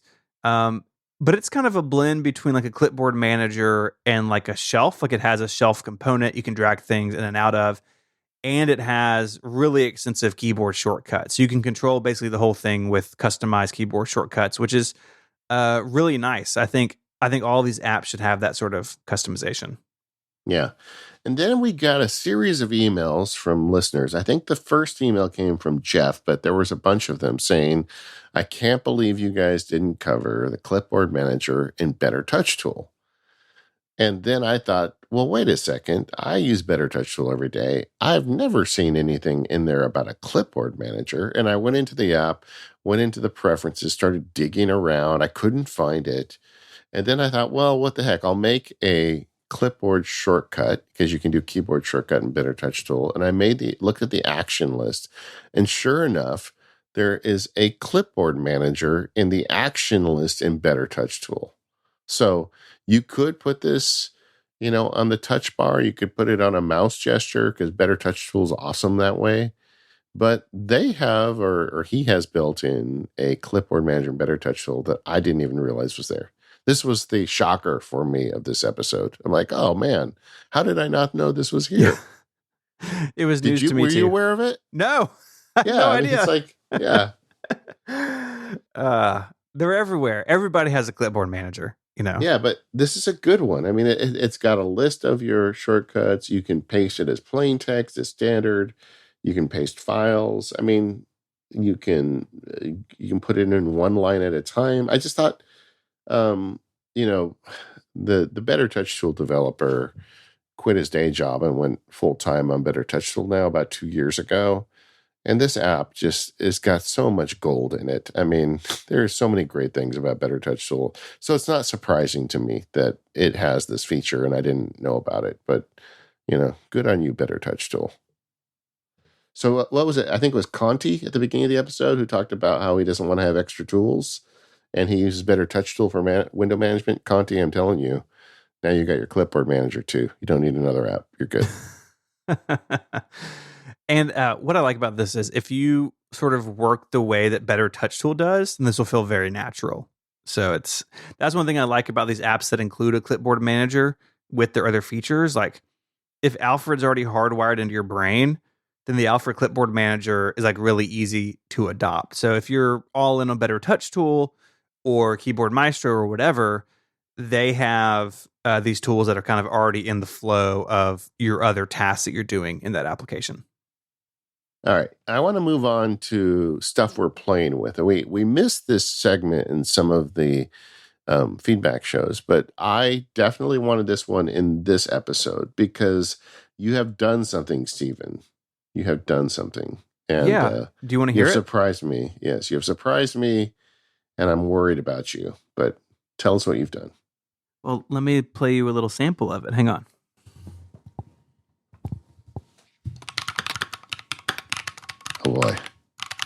to hear that. You've gone down the clicky keyboard rabbit hole, haven't you? I have. Yeah, I built a keyboard. I thought that was Mike's thing. How did you get into this? Because Mike's a bad influence. So we had when we were doing the podcast-a-thon, one of our plans was, well, we'll build a keyboard together, like on stream or like in the podcast-a-thon or something. Of course, I don't know if you've noticed, there's a little supply chain issue. So it took a long time for all my parts to get in. They finally got in. We finally got time to do it. So there's a couple links in the show notes. You can see pictures of this thing.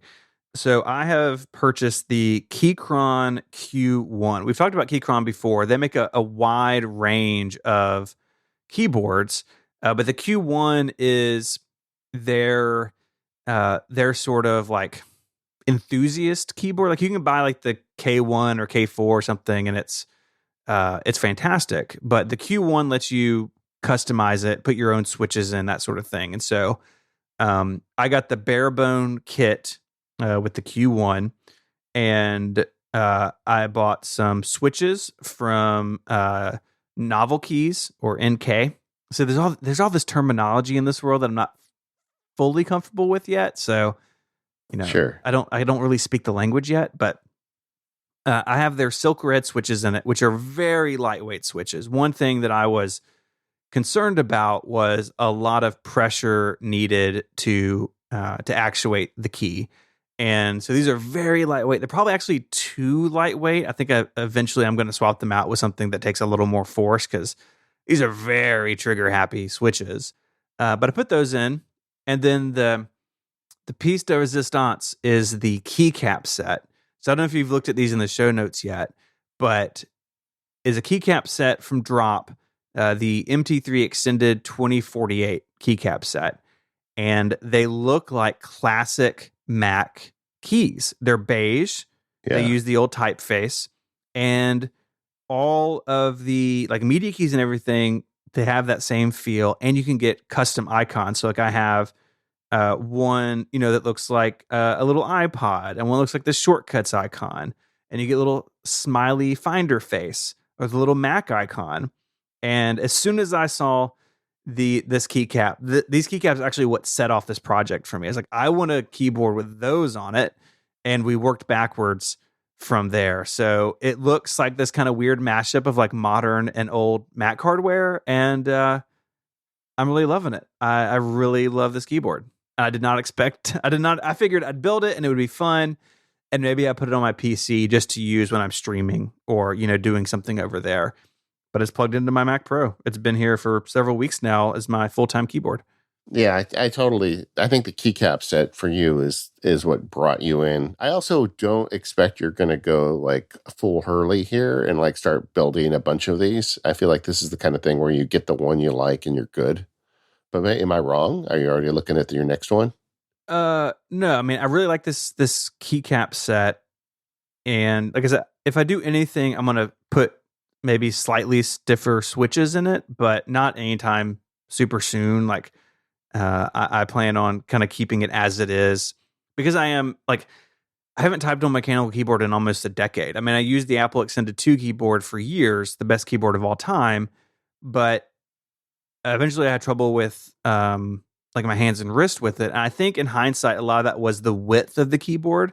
This is a 65%, so it's not much wider than the Apple Bluetooth keyboard, so my mouse and trackpad can still be very close. And for me, for whatever reason, that's what I prefer. That's what works best for me. And a couple of weeks of full-time usage, I haven't had any problems. But I want to be careful about that. So if I make any tweaks to this, or if I build one down the road, I think it'll be pretty far into the future, because I just want to be cautious about not causing any problems in my hands. Yeah, I went down this rabbit hole about a year ago, and prompted by Mike Hurley and also Mike Schmitz. The two Mikes in my life were both talking in my ear about this. And so I did, like you, I got a Keychron keyboard. I got the one with the swappable switches, but it was before they made the Q1. Mine was one of their standard like keyboards, but you could remove the switches. And I added to it the Drop Holy Panda switches, which I would recommend. I think they're really nice if you're like want to go down this. If you're not happy with your switches, I'd recommend get a couple Holy Pandas and see if that works for you. In fact, I'll mail you. I've got a couple extra. I'll mail you one. You can Okay. just see what you think. But it was really nice, and I enjoyed it. I didn't have a bespoke set of keycaps on it. I ordered one in like one of those things, and it's like a year ago I ordered it, and they still haven't shown up. Yeah. So I don't know. I mean, Mike Hurley told me if you go down this thing, you have to understand that things will just randomly show up, and you'll forget that you ordered them. And I know that I've got one set of keycaps. I don't even remember what they look like, but they're supposed to come to me sometime, maybe in the next year. I don't know. But the problem was my daughter loved the keyboard more than life itself, and she kept making moves on it like, Dad, I really like that key. And finally I'm like, okay, would you like to take my keyboard to school with you? And she said yes. So I lost my keyboard, and it went off with her. And so then I got one of the Apple extended keyboards with the Touch ID on it. Yeah.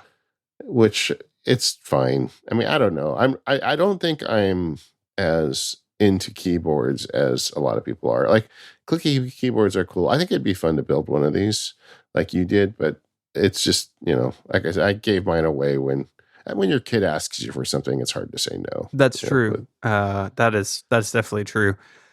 Yeah. And I misspoke. I just want to correct it. The Q1 that I built is a 75%, not a 65%. So the arrow keys are slightly separate, which is what I wanted. I wanted to be able to feel around them. Because I use them all the time for text selection. Like, I don't know how many hundreds of times a day. But it's a whole world, right? And you can definitely get sucked in. I mean, there's a whole like keyboards channel in the Relay Discord.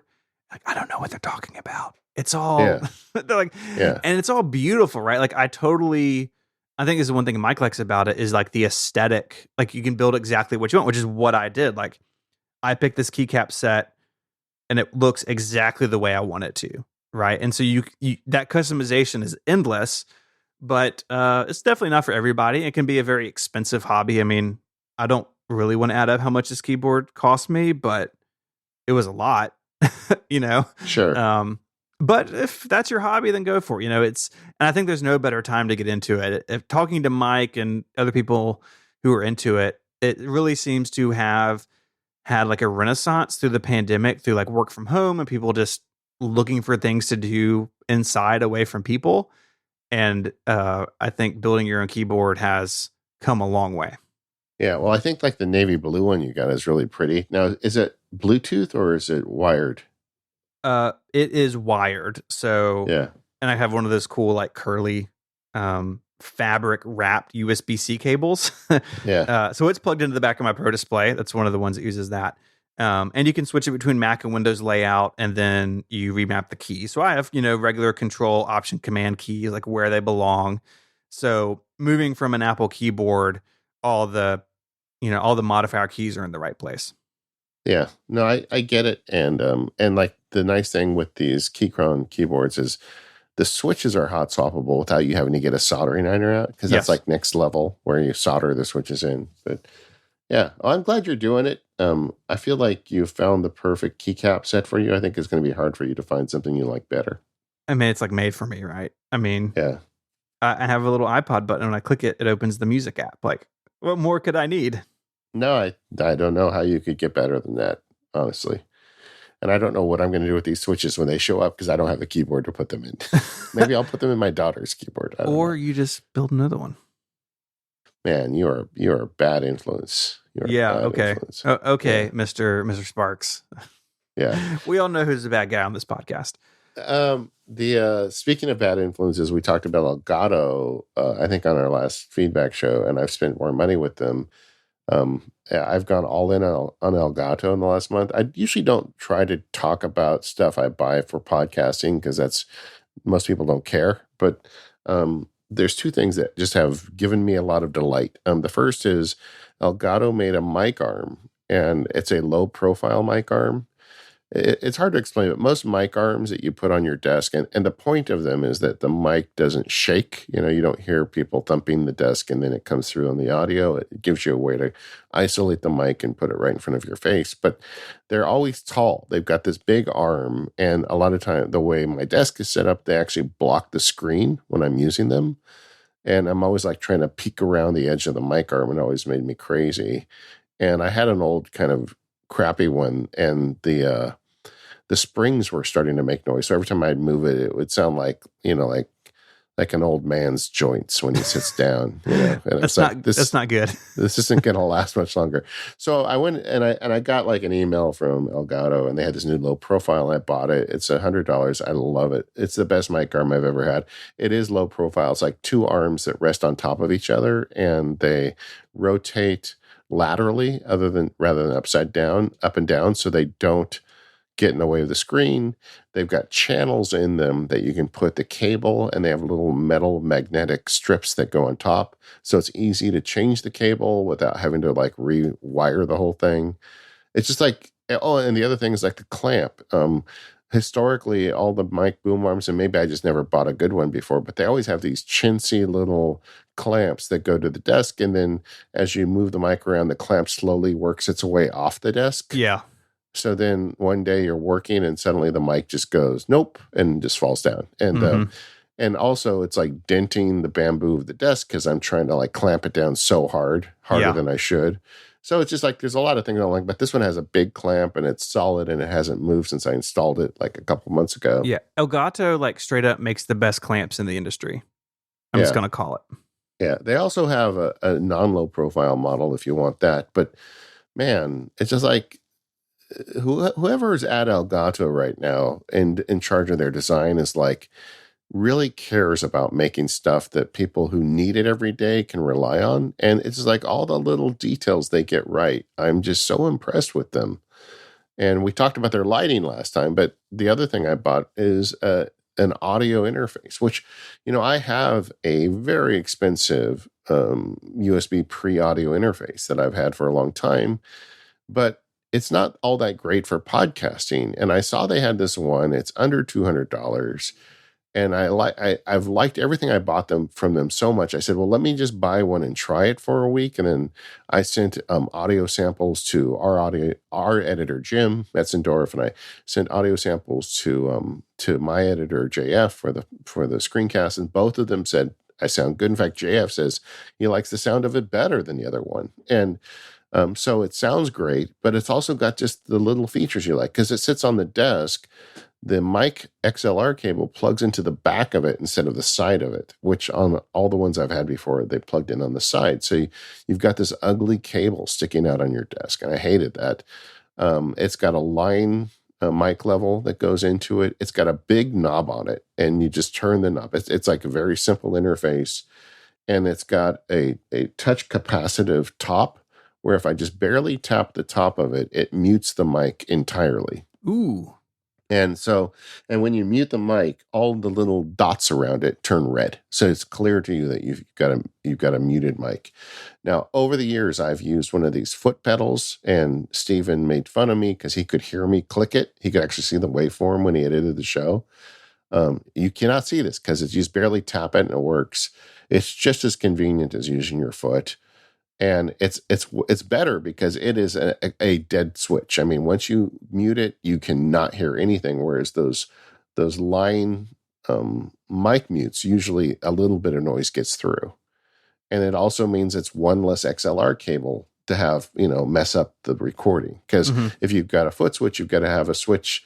You've got to have a cable from the switch to the device, and then a cable from the device from the switch to the mic. Well, now it's just one cable directly from the mic to this box.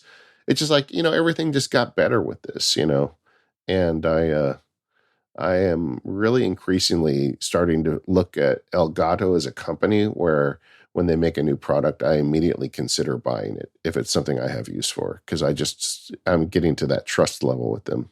Yeah. Me too. I actually, over the break, hung up a ring light from them over my overhead desk. And it's like really like seamless, beautiful light now.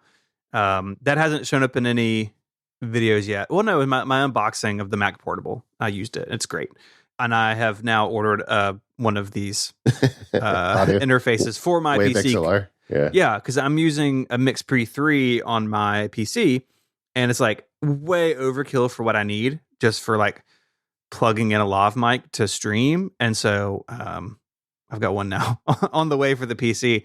I think it's fantastic. And I think if you're just recording, one input, if you don't need multiple tracks, like this would not work for me when we did live shows because I need a bunch of tracks coming in. Sitting at your desk, I kind of think this could be like the default, like this is what you get to get started. And it sounds like it could really scale with you for a long time.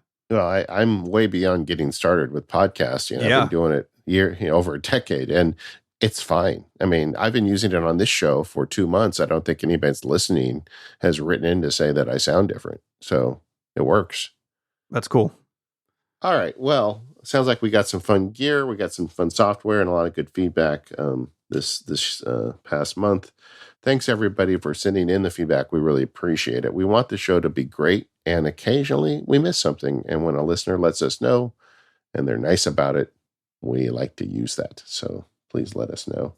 You can sound off on this stuff by going to the forums at talk.macpowerusers.com, and we have a separate thread there for each show. And we also get your feedback. I think it's feedback at macpowerusers.com. Yep. That comes to both of us.